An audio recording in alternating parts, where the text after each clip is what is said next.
Tiga rancangan undang-undang tentang daerah otonomi baru Papua kini telah memasuki tahap pengambilan keputusan tingkat 1 dan penandatanganan 3 draft rancangan undang-undang tentang pemekaran Papua serta penandatanganan peta wilayah.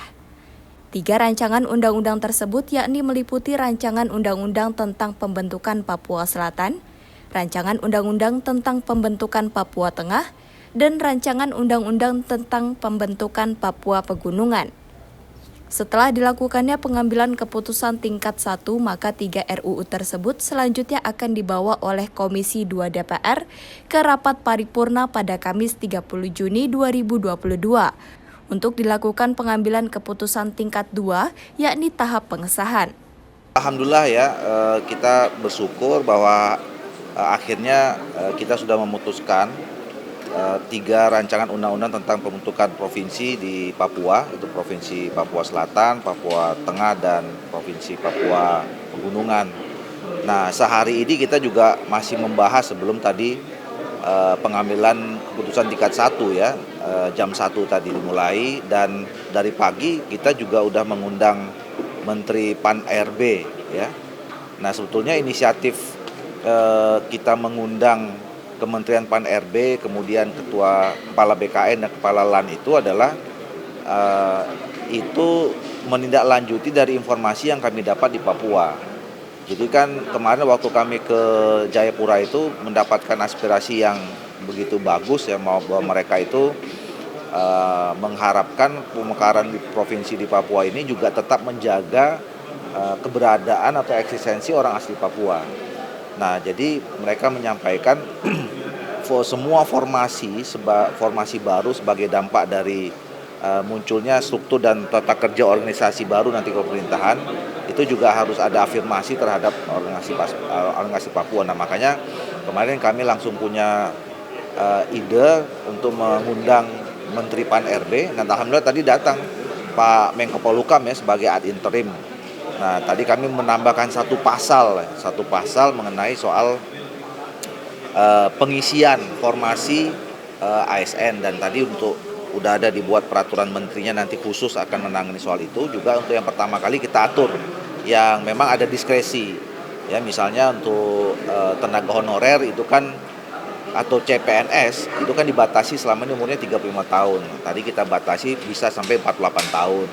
Kemudian untuk yang tenaga honorer yang tadinya 35 tahun bisa jadi 50 tahun. Jadi memang ada afirmasi lah ya, affirmative action yang jelas dari undang-undang ini terhadap bagaimana menjaga eksistensi keberadaan orang asli Papua di dalam keterlibatan dan proses pembangunan nanti kalau ada terjadi pembentukan provinsi yang baru ini. Sementara itu, alasan harus segera disahkannya 3 rancangan undang-undang tentang pemekaran Papua ini, yaitu salah satunya berkaitan dengan anggaran.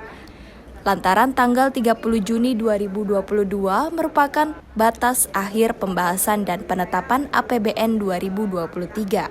Oleh sebab itu, pada pembahasan tingkat 1 3 rancangan undang-undang ini turut hadir pula Menteri Keuangan, Sri Mulyani, yang juga telah melakukan perhitungan terkait kebutuhan anggaran dalam rangka pemekaran 3 provinsi baru di Papua.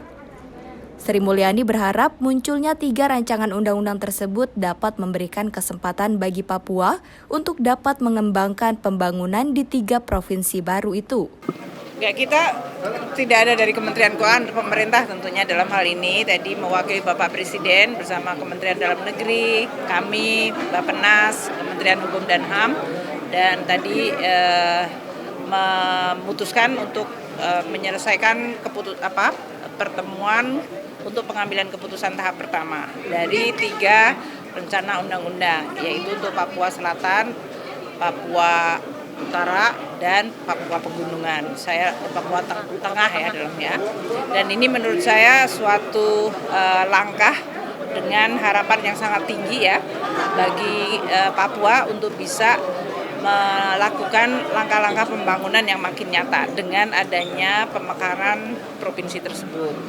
Kita tentu dalam hal ini dari sisi pemerintah telah menghitung dari sisi kebutuhan anggarannya. Nanti di dalam rangka pemekaran ini ketiga provinsi yang baru tentu Kalau dari transfer keuangan dan dana desa itu dibagi berdasarkan provinsi induknya dulu, DAU, DPH, DID, DAK ya dalam hal ini.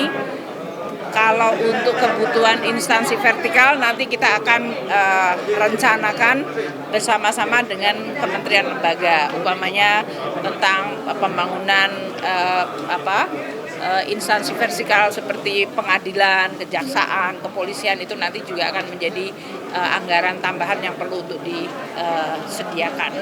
Tapi yang paling penting hari ini adalah spiritnya untuk bisa mencapai kemajuan yang nyata dari berbagai kabupaten kota di Papua sehingga dengan adanya pemecahan span of control dan scope untuk pengawasannya menjadi jauh lebih manageable.